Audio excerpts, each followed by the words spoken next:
Greetings to my Gospel of Mark class. This is your instructor, James Shelton.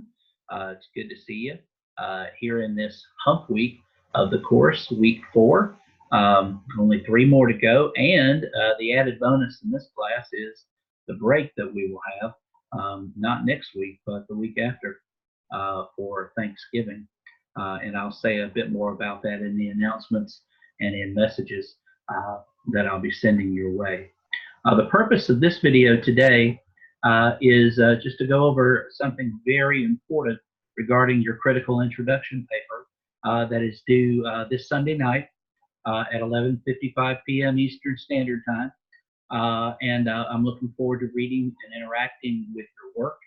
I will go through your paper line by line, making comments, giving some instruction on some punctuation, spelling, and also commenting on the content of your paper. So I will do that and attach that and return that to you next week after I have read and graded your stuff. But there is one very important thing that I wanted to talk to you about in regards to paper writing. And to do that, I'm going to have to share my screen with you and go through a very short PowerPoint presentation on what is plagiarism.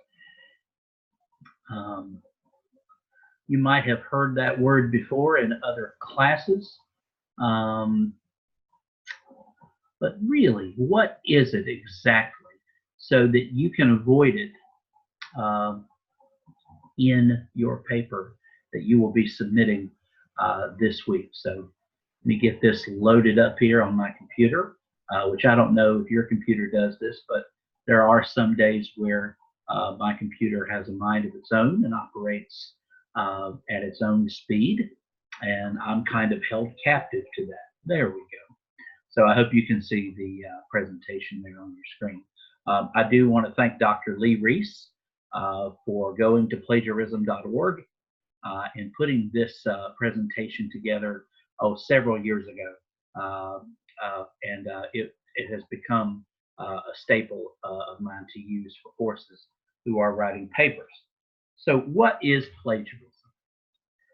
Many people think of plagiarism as copying another's work or borrowing someone else's original ideas. But terms like copying and borrowing can disguise the seriousness of the offense. So in other words, plagiarism is an act of fraud. It involves both stealing someone else's work and lying about it afterward.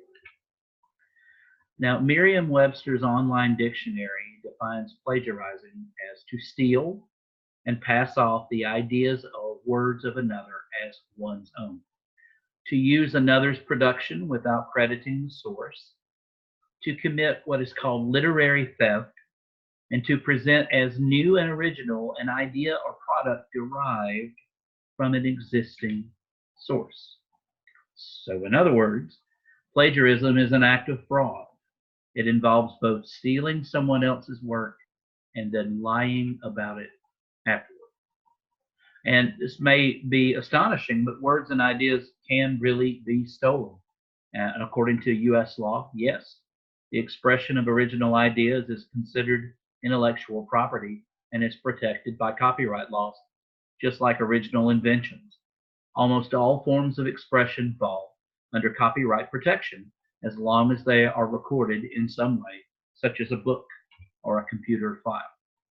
Now, this is an important slide. All of the following are considered plagiarism. The first one, turning in someone else's work as your own. Copying words or ideas from someone else without giving credit. Failing to put a quotation in quotation marks.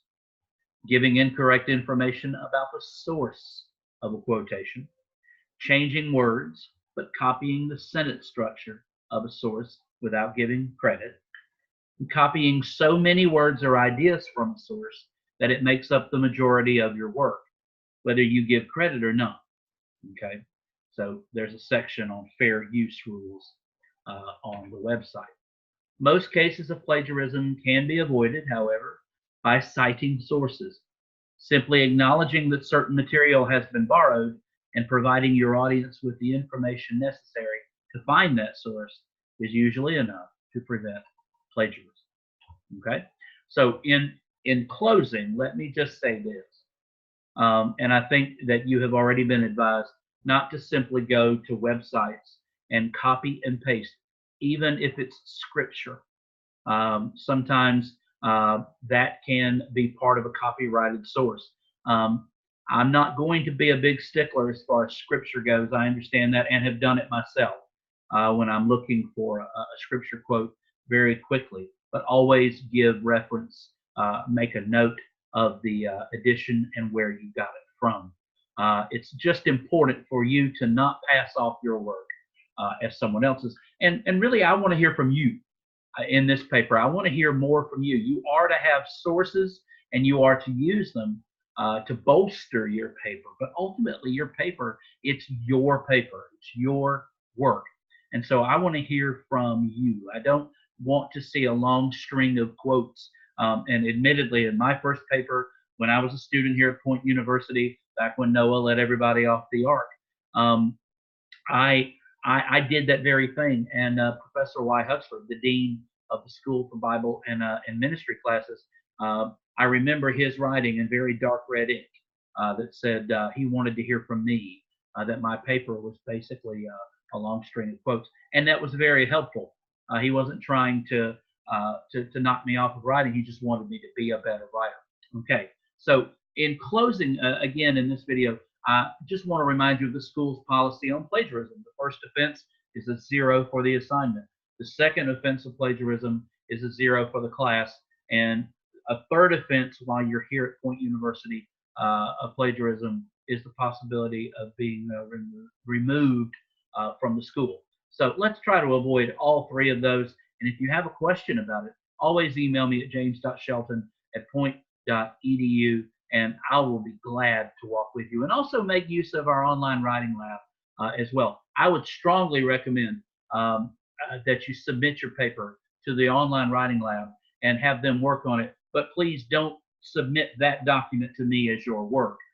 You need to make the changes that they encourage you to make, and then you can take that and submit that as your work. Anyway, I've rambled on for long enough.